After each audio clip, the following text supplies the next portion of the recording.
Dios te bendiga. Paso por aquí porque quiero compartir contigo brevemente una exhortación que recibí para ti y quiero compartirla y pueda hacer que se siga secuenciando esta exhortación, porque de verdad es necesario que tengamos en claro algunos puntos que el Padre quiere para nosotros, para que podamos vivir en su plenitud y podamos vivir para su voluntad, para lo cual Él te diseñó y para lo cual estamos aquí en la tierra. Dice su palabra en Romanos 6:23, porque la paga del pecado es muerte, mas la dádiva de Dios es vida eterna en Cristo Jesús, Señor nuestro. Sabes, esta muerte que se está hablando aquí, que dice que la paga del pecado es muerte, o sea, la paga es como un salario, o sea, es lo que tu labor, lo que tú estás haciendo, va a recibir por eso que tú estás haciendo.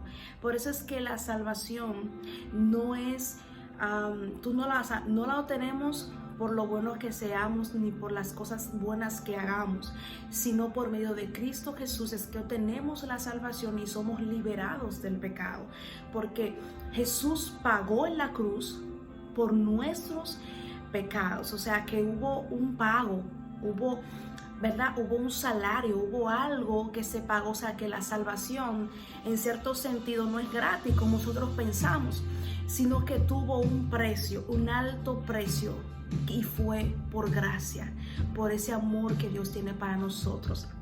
Y sabes, hoy te quiero hablar es acerca de ese punto, sobre la muerte espiritual. Algo que muchos creyentes, como otras personas que aún no son creyentes, hemos olvidado y se nos ha como hecho difícil poder entender esto. Sabes, la muerte espiritual no es más que la separación eterna de Dios en el infierno. ¿Qué quiere decir esto?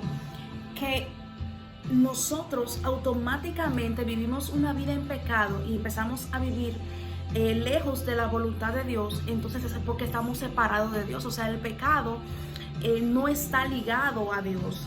Y estamos claros en eso. O sea, dice la palabra que Dios ama al pecador, pero Él aborrece el pecado. Y por nuestros pecados fue que Él vino a morir en la cruz para que tú y yo fuésemos libres y pudiésemos obtener nuevamente esa unión, esa comunión con el Padre a través del Hijo. Pero ¿qué sucede? Que a medida que nosotros vivimos en el pecado o abrimos puertas al pecado, entonces viene en nosotros esa muerte espiritual, que fue la muerte que ocurrió en el huerto cuando Dios le dijo a ellos, a Adán y a Eva, que no comieran de ese árbol, porque si no, entonces morirían.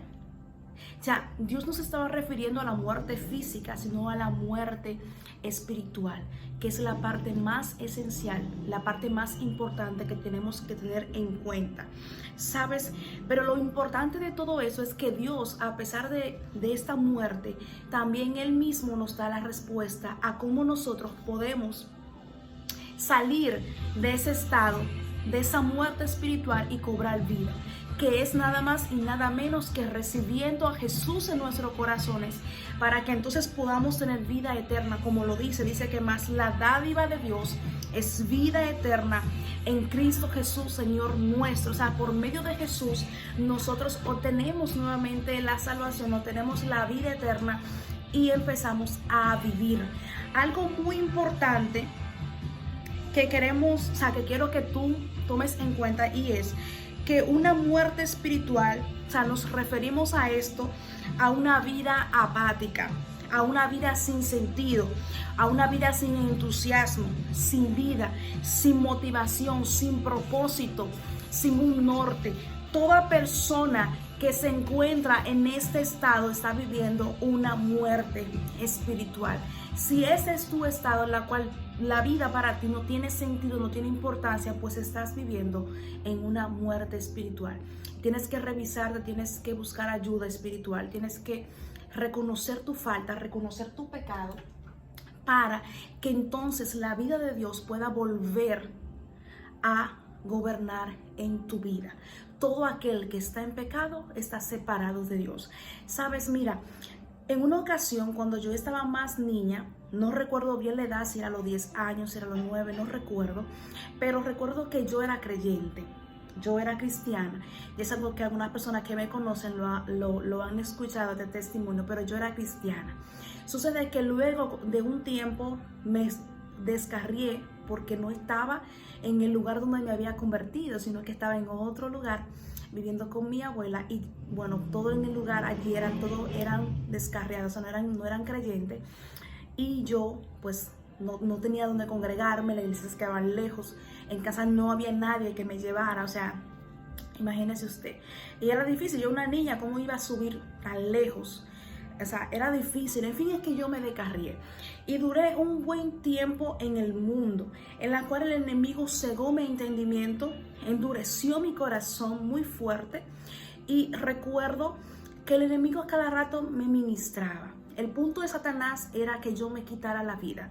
Y esta parte donde te mencioné que ahí tú te das cuenta que estás viviendo una vida muerte espiritual, que donde la persona de una vez decimos, es una depresión, es una, bueno, todo esos nombres que usted le quiera poner, pero vamos a suponer depresión, que es la palabra que está más como de moda, la depresión. O sea, toda persona que nosotros vemos que tiene una depresión es porque hubo un pecado, y esos pecados trajo en esa persona esa tristeza, trajo esa desmotivación, trajo consigo todas esas cosas que la cual esa persona no entiende, para la cual está viva.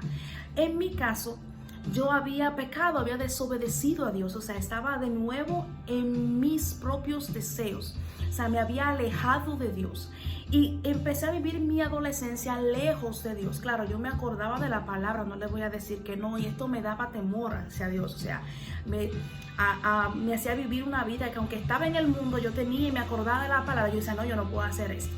Pero ¿qué te quiero decir? Te quiero decir que el enemigo va a ministrar tu vida con diferentes situaciones en tu cabeza. A mí me ministraba así, que yo no servía, que yo no era nadie, que había nacido para sufrir, que yo no tenía propósito, que yo no tenía vida, que para qué yo había nacido, que mira, toda mi vida es un desastre, era meritoria, era excelente, pero no tenía lo más importante que yo quería recibir en ese momento, que era la atención de mis padres.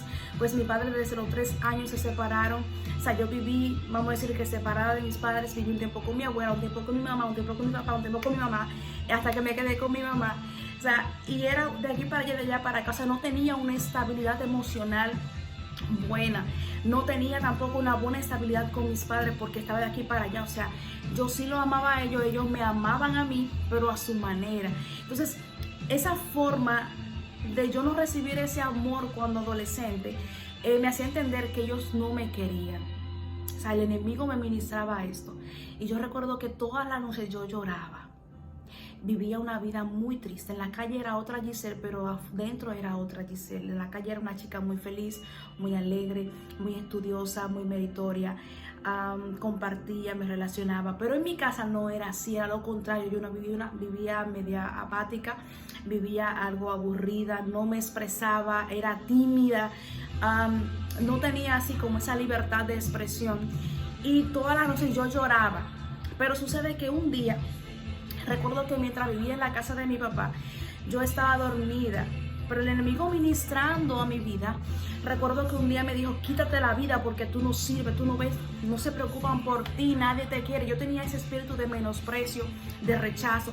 El enemigo traía todo eso, o sea, yo entendía que todo lo que yo hacía no era importante, que nadie le prestaba atención porque yo no veía que nadie se interesaba por eso. Entonces el enemigo me ministraba de esa manera. Y recuerdo que una madrugada yo me levanté, señores, yo me levanté y fui a la cocina, tomé un cuchillo para quitarme la vida, y recuerdo que escuché la voz de mi papá que me llamó, o sea, llamó, preguntó, fulana, ¿eres tú? Llamó a una de mis hermanas, como esa voz, ¿verdad?, de hombre. Y yo es así como que me espanté. Y yo dije, ¿qué le voy a decir? O sea, tuve que responder rápido. No es fulana, soy yo. O sea, no era mi hermana, porque había una de mis hermanas que acostumbraba a levantarse de madrugada a veces a comer de la nevera. Entonces, por esta razón, mi padre la llamó a ella porque era la única que se levantaba. Y yo le dije, no soy yo, vine a tomar agua. Pero era mentira. O sea, que ahí también yo hablé una mentira. Abrí la nevera para hacer creer, ¿verdad? Cogí el agua. y me tomé un poco de esa agua. Y déjenme decir que cuando yo tomé esa agua, yo caí al suelo, privada, porque eso miren, ustedes no se pueden imaginar, no sé si a alguien le ha pasado esa agua fría de la nevera en la madrugada. Yo me retorcí en el piso, pero no dije nada, me quedé ahí yo sufriendo mi dolor. Y yo decía que yo sentía que me moría. Y cuando me pude parar el rato, entonces fui, apagué la luz y me acosté. Y ¿qué te quiero decir con esto? Que el enemigo siempre va a buscar la forma de matar el propósito que Dios diseñó para tu vida, de hacerte entender que tú no sirves cuando tú tienes un gran valor. Jesús pagó por ti en la cruz del Calvario para que tú seas libre de esa esclavitud que te ata y para que tú puedas tener esa vida eterna en Él. Así que busca al Señor hoy. Deja de seguir con esa burbuja en tu cabeza que te dice tú no sirves, tú no ves que nadie te quiere. Eso es mentira. Eso es lo que el enemigo ha maquinado para hacerte entender que tú no eres nada. Sí, tú tienes un gran valor porque fue Dios que te creó, por Él y para Él. Y todo lo que Dios diseñó para ti es bueno. Amén. Así que busca a Dios. Busca a Dios, así como yo, aún viviendo en el mundo y aún con ese corazón duro como una piedra, yo dije un día, no, Señor, yo tengo que buscarte. Y yo recuerdo que yo me arrodillaba todas las noches, yo me arrodillaba y hablaba con Dios. Yo le decía, Señor, cámbiame, Señor, transfórmame. ¿Por qué yo vivo así? ¿Por qué yo no puedo ser feliz como joven? ¿Por qué vivo amargada? ¿Por qué vivo triste? ¿Por qué estoy así? O sea, yo entré sin nadie darse cuenta en una pequeña depresión donde yo lloraba todas las noches. Yo no era feliz. En mi mente era una maquinación terrible. Yo no era feliz. Y yo recuerdo que cuando yo fui a ese grupo de crecimiento que me invitaron, la tercera vez que me invitaron, o sea, que estaba asistiendo a ese grupo de célula, recuerdo que cuando hicieron el llamado, estaba todo el mundo con los ojos cerrados, yo allí escuché esa voz audible que me habló y me dijo, ¿qué tú prefieres? Escucha, ¿qué tú prefieres? ¿Recibirme ahora y vivir para toda la vida? O ir a ese lugar, o sea, una actividad que yo iba a ir y morir, o sea, y vivir hasta ese día, perdón, esa fue la palabra, y vivir hasta ese día. Que después te lo voy a escuchar, después mejor ese testimonio. Y yo dije, yo te recibo, Señor. Y yo recibí a Dios esa noche. Y déjenme decirle que en mi interior entró un gozo tan grande que fue como que se quitó toda esa tristeza, todo ese vacío, todo ese dolor, toda esa amargura que había en mi corazón, la quitó. Y eso era un gozo tan grande que yo no paraba de reír, pero esta vez reía de verdad. Esta vez yo estaba muy feliz, estaba muy alegre porque había entendido que el Espíritu de Dios había entrado a mi vida y había dado vida a mi espíritu, que lo que estaba muerto había resucitado.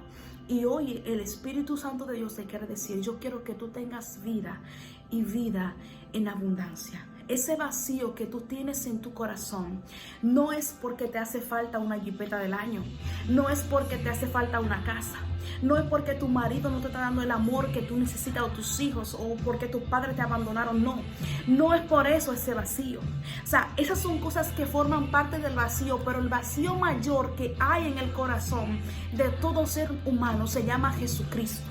Cuando tú recibes a Jesucristo en tu corazón, Jesús sacia todo tu ser y llena todo tu ser de ese amor, de ese gozo que en tu interior no había. Jesús viene, aleluya, y lo llena todo. Jesús hoy te dice, déjame llenar ese vacío que te está matando. Déjame llenar ese vacío que te está haciendo hacer cosas que yo no quiero que tú hagas, que son desagradables a mí y que lo único que va a hacer es llevarte al infierno lejos de mí si tú no escuchas mi voz. Jesús hoy te dice, acércate a mí, recíbeme porque yo te estoy esperando con los brazos abiertos y quiero que tú tengas vida y vida en abundancia. Así que Dios te bendiga. Y quiero que estés pendiente porque luego seguiremos hablando un poquito más acerca de todo esto, acerca de la muerte espiritual, de las causas del pecado, para que tú puedas conocer un poquito más y tú puedas ver que verdaderamente necesitas de Jesús. Cristo te ama, Él quiere darte vida eterna. Dios te bendiga.